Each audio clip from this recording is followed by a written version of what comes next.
saya mendapatkan beramanah dari Nikita Mirzani, dan dia juga meminta ini segera memasukkan gugatan Wan Prestasi. Gugatan Wan Prestasi itu segera saya daftarkan, dengan yang menjadi tergugat itu adalah RG, ya, yang menjadi tergugat adalah RG, yang kedua adalah AM, yang ketiga, mohon maaf, ini bukan tergugat tapi turut tergugat satu, ya, Kepala Kepolisian Republik Indonesia. Turut tergugat dua adalah Jaksa Agung Republik Indonesia, dan ada satu perusahaan juga menjadi turut tergugat tiga. Dari gugatan Wan Prestasi ini nanti saya akan menguji persoalan ini, bahwa disinilah sebetulnya ini adalah persoalan keperdataan yang dipaksa menjadi perkara pidana, seperti itu. Jadi patut diduga ini adalah sebuah perkara perdata yang dipaksa. Saya ulangi, patut diduga sebuah perkara keperdataan yang patut diduga dipaksa menjadi perkara pidana, seperti itu. Jadi itu langkah hukum di mana saya melakukan pada saat-saat tertentu dengan hal-hal yang menjadi perhitungan saya. Jadi sama dengan tiba-tiba saya mengasih info kepada teman-teman, segera saya akan mengajukan gugatan Wan Prestasi, yang saya lihat bahwa ini adalah ada sebuah kesepakatan antara RG dengan IM dan juga dengan Nikita Mirzani. Seperti itu, dan itulah yang kita akan uji, sehingga yang menjadi tergugat adalah dua orang, yang menjadi turut tergugat adalah tiga. Ada dua institusi dan satu adalah perseroan terbatas, seperti itu. Yang jelas yang harus saya sampaikan, dan sudah saya ingatkan juga kepada Kejaksaan Tinggi DKI, bahwa saya diminta untuk segera mengajukan gugatan Wan Prestasi, di mana yang saya uji adalah kesepakatan terkait dengan persoalan pemberian uang 4 miliar tersebut, yang merupakan bagian dari perjanjian yang telah disepakati pada November tahun 2024, seperti itu, ya.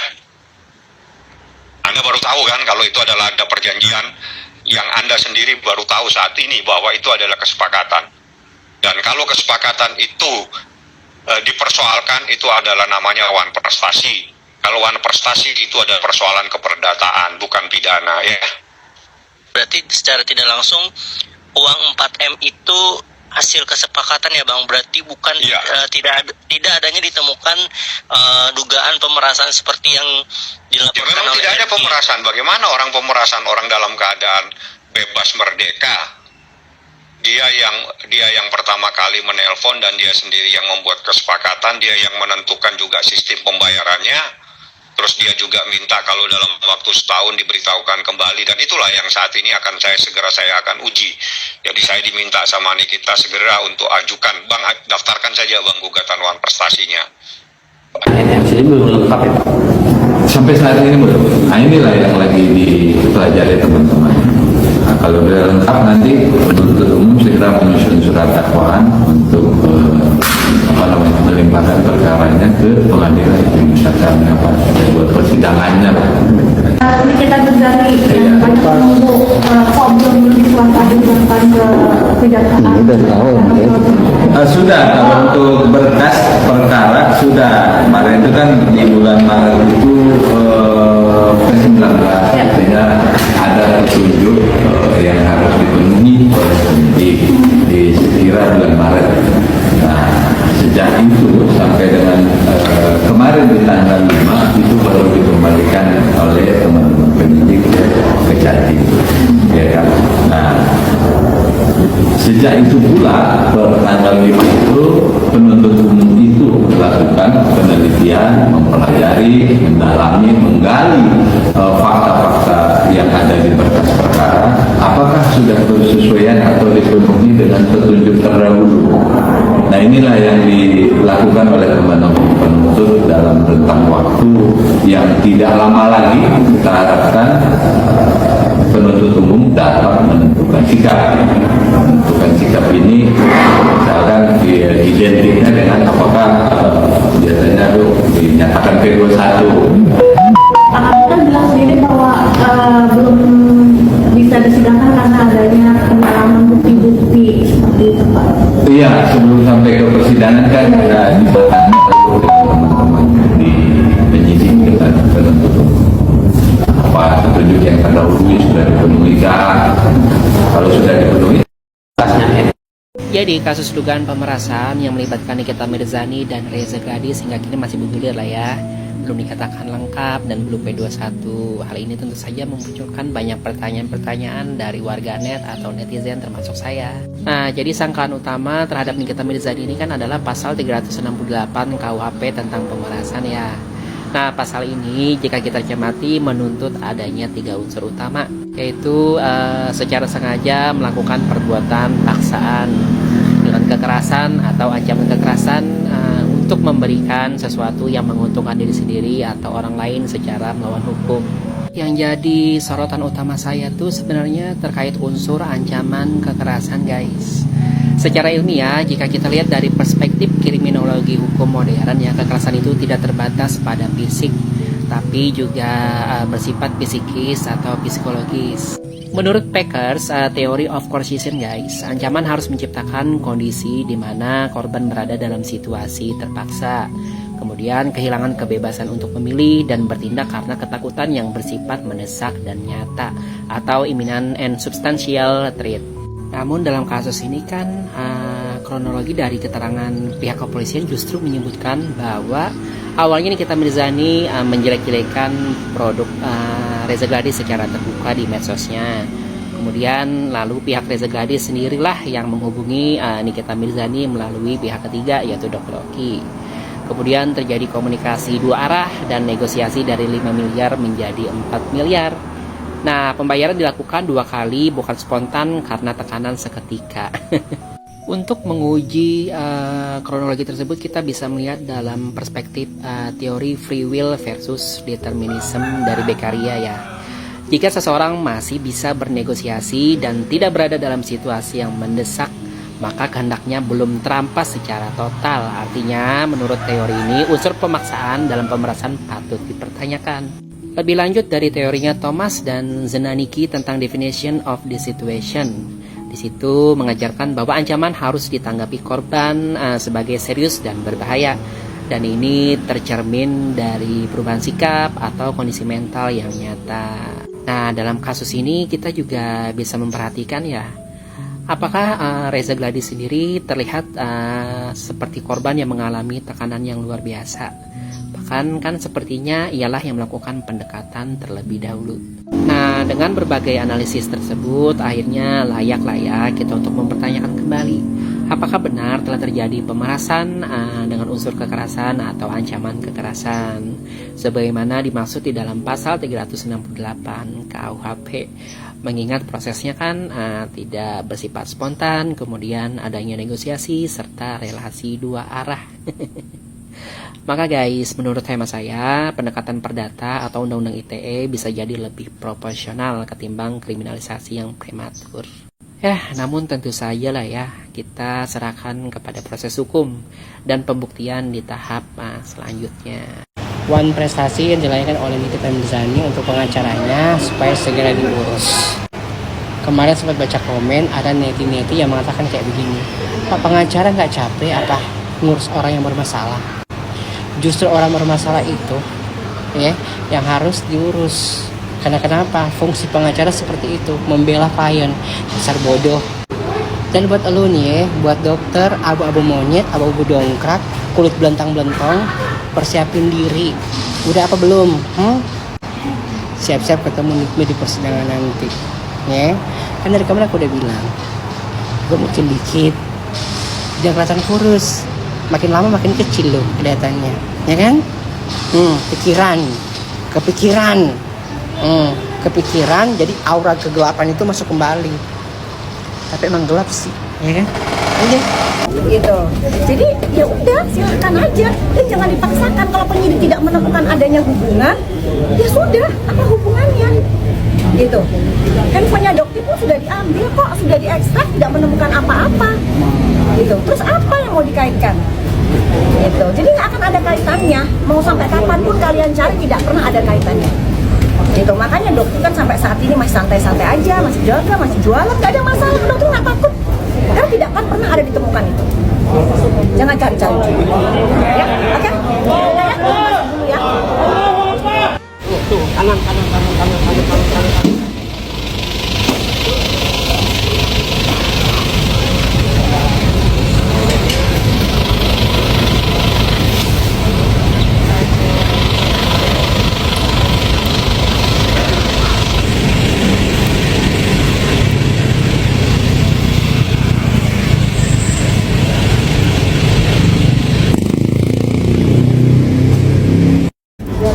Wilayah rumah makan tersebut dengan penjegalan penghadangan mobil itu udah jelas banget. Jadi jangan sampai ada narasi-narasi yang memutarbalikkan fakta atau membuat narasi baru tidak sesuai dengan fakta. Dan satu hal lagi, mungkin untuk SS ya dan kawan-kawan ya, jangan pernah berpikir bahwa ini adalah tipiring atau tindak pidana ringan. Pasal yang dokter laporkan itu bukan tindak pidana ringan. Ya, jadi seperti yang dokter dengar, kok mereka santai-santai aja karena mereka berpikir, oh ini adalah tipiring. Ini bukan tipiring, ya. Pasal yang dokter laporkan tuh nggak ada hubungannya sama tindak pidana ringan. Jadi nanti kemungkinannya apa hukumannya, ya itu lumayan ya kemungkinannya. Jadi dia bisa masuk Shell. Jadi bukan tipiring ya. Kalau tipiring kan hanya wajib lapor aja. Kalau ini, oke? Siap. Ya. Masuk dulu dok.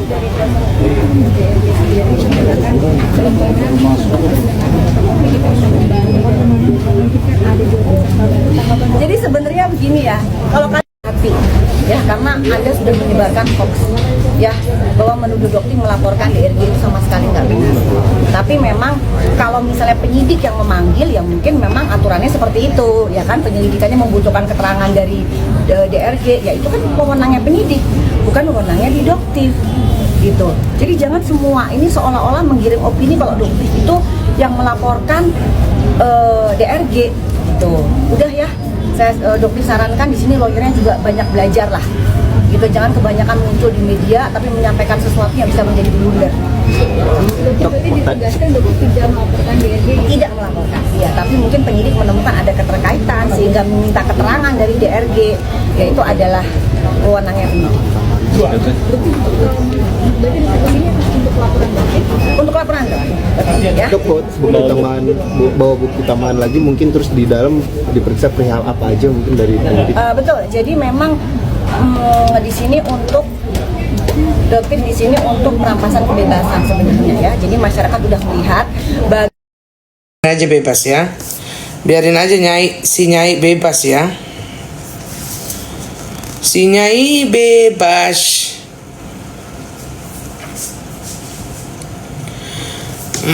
Bantu tap dulu guys biar begibah kita. Gimana kita mau begibah kalau ini apa namanya? Kalau kalian tidak apa namanya, tidak bantu tap, kalian lemes. Tete Leo, Kaniki bebas, iya kayaknya mau bebas ini ya. Kayaknya nggak ada tanda-tanda kehidupan ya. Begitu-begitu aja kayaknya buktinya. Terus aku dengar kabar katanya itu kan harusnya kan perdata. Tapi dipaksakan menjadi pidana. Iya, kita doakan sama-sama ya yang terbaik untuk Niki ya. Caca, cinta kau beli dulu pi aku sesuai dengan janjimu. Kamu janganlah bohong-bohongin aku. Kemarin kau nggak ambil balik lagi ke sini. Payment lah, jangan COD biar cepat keluar Kak Niki. Semenjak Kak Niki nggak ada, kita wanita waspada. Belum selesai lah, orang kemarin balik ke sini gimana mau selesai besti. Jadi ceritanya itu kok nggak pernah check out jadinya. DRG tuh kecil-kecil licik-picik. Ayo kok adain pia keju sama kacang hijau.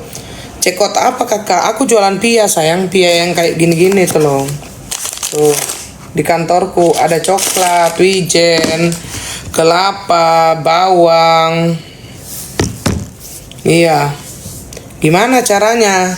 Beneran ya, flush closet ya, tapi kalian jangan kabur lah.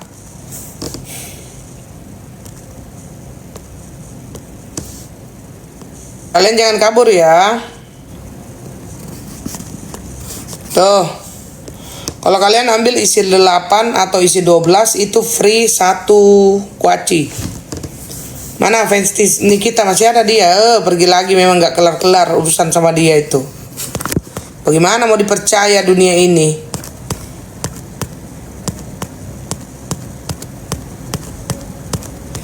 Gak ada yang bisa kupercaya di dunia ini. Gak kabur kok. Iya, thank you sayang. Aduh, aku bukan fans kak. Fans apa? Kamu bukan fans Nikita gitu. Thank you sayang. Cuma kasihan aja. Iya. Ya ndak apa-apa lah. Aku kayak saya ya. Kayak saya itu sama dengan saya itu. Saya itu kayak apa bahasanya itu ya? Simpatisan gitu. Nggak apa-apa. Simpatisan. Kayak saya juga simpatisan. Ayo siapa yang lagi mau beli? Aku keluarin dulu ya. Fans Nikita, cepetan lah, kabulin dulu janjimu. Ayo cepetan, ini isi gratis kuaci ini 1 tuh, isi 12. Ayo kita live lagi sama praktisi, tapi untuk golongan tertentu aja. Nggak mau aku. Kau cekot dulu, nggak mau aku. Nanti kalau Nikita pulang, kuaduin kau. Kau nggak pernah komit ya. Kuaduin kau sama Nikita Mirzani. Masa itu katanya dia fansnya Nikita, tapi dia bohongin saya. Iya, terima kasih sayang. Dia bohongin saya, dia check out, pianya kembali lagi ke sini. Ih, betul-betul. Love you kok, love you tuh sayang. Kayaknya sih kurang bukti ya, dipaksakan itu Nikita Mirzani itu kayaknya dipaksakan gitu kan. Harusnya katanya sih harusnya itu perdata gitu loh, tapi dipaksakan jadi pidana gitu loh. Pokoknya Kak Niki harus bebas. Iya sayang. Kasus pesanan spy. Nanti kalau Kak Niki udah bebas, nanti aku mau ketemu Kak Niki nanti. Lewat siapa? Lewat Mambel. Nanti aku mau lewat Mambel, aku mau ketemu Kak Niki. Kalau sekarang kasihan lah, orang lagi berduka, biarin aja lah dulu kan. Biarin aja dulu lah, baru saya gini. Nak mau aku datang fans Nikita. Kau bikin malu-malu aja Nikita Mirzani ya. Mie Ami Kak Niki makan. Oh iya, saya juga sudah makan mie Ami itu loh. Sudah sayang, aku pun udah makan itu Besti. Aku pun sudah makan sayang. Enak loh Koko, iya. Iya enak lah ya kan. Kau udah lihat videoku belum? Kau sudah lihat videoku kan? Aku pergi juga makan di Miami kan? Kenapa ngomel-ngomel? Ini aku nggak komen. Singapura hadir kok. Salam sayang. Rita, 1 tambah 1 sama dengan 2. Aku cinta Rita sampai tua. Kok udahlah. Fans Nikita, kau cekot 2 aja, gak usah banyak-banyak. Yang penting bener aja kau, ya. Daripada kau cekot banyak-banyak tapi kembali ke sini. Kamu cinta aku enggak? Kau cekot dulu, males aku. Ayo cepetan. Cepetan kau cekot dulu fans di kita. 1 aja apa 2 tapi payment. Baru itu kan kalian tahu nggak masalahnya itu kalau kasus perdata. Kalau kasus perdata itu perdata berarti ini Besti. Itu perdata itu urusan uang, tidak ada hubungannya dengan apa namanya? Dengan pidana. Berarti maksudnya kalau perdata itu dibayar sudah, nggak jadi masalah gitu. Tapi kenapa dibikin pidana? Kenapa kok aku kinclong kali aku hari ini?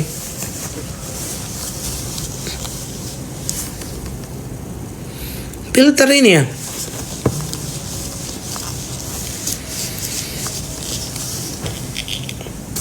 Si Reza harus ganti rugi selama 90 hari.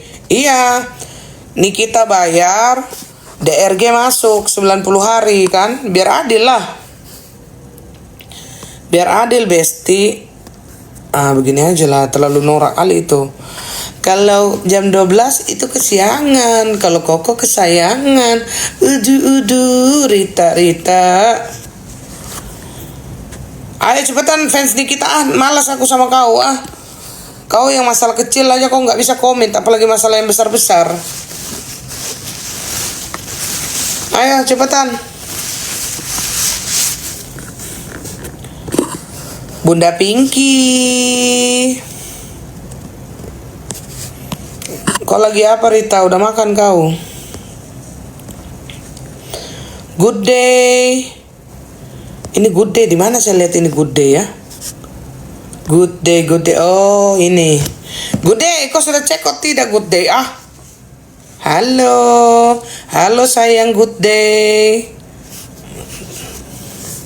Kau sudah cek kok tidak good day? Kau share dulu ke itu timnya Mambel. Iya kemarin yang Koko marah-marah itu loh. Iya. Salam kenal ya good day. Kapan-kapan kalau Mambel bikin acara nanti kita datang ya. Good day, jangan kau percaya sama dia. Bohong-bohong dia. Oke, cekot deh. Yang mana? Baik nih.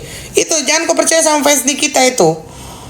Udah dia cekot 3, kembali lagi ke sini. Ini aja loh isi 12 tuh. Cepetan. Salah. Ini aja loh isi 12.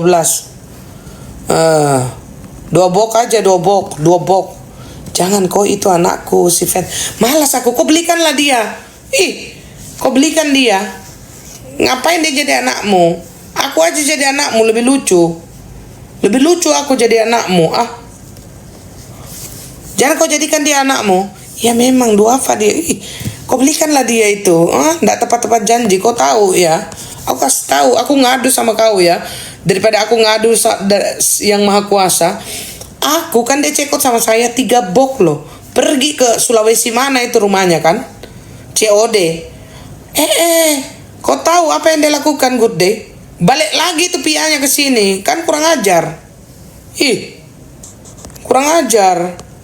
Udah itu pianya balik lagi ke sini nggak kayak pia udah itu. Udah. Kau kecewakan lah anakmu itu. Dua apa dia kayaknya? Aku cerita ya. Oke, aku cerita sekarang. 2 box lah sayang. Mambel aja ambil 3 box. Aku cerita ya. Good day. Si Mambel itu ternyata ya aku lihat keren loh dia memang.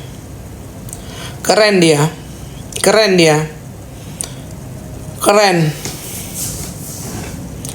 Pol, iya keren dia. Emang kamu pernah ketemu? Good day, pernah kamu ketemu dia? Keren dia lah.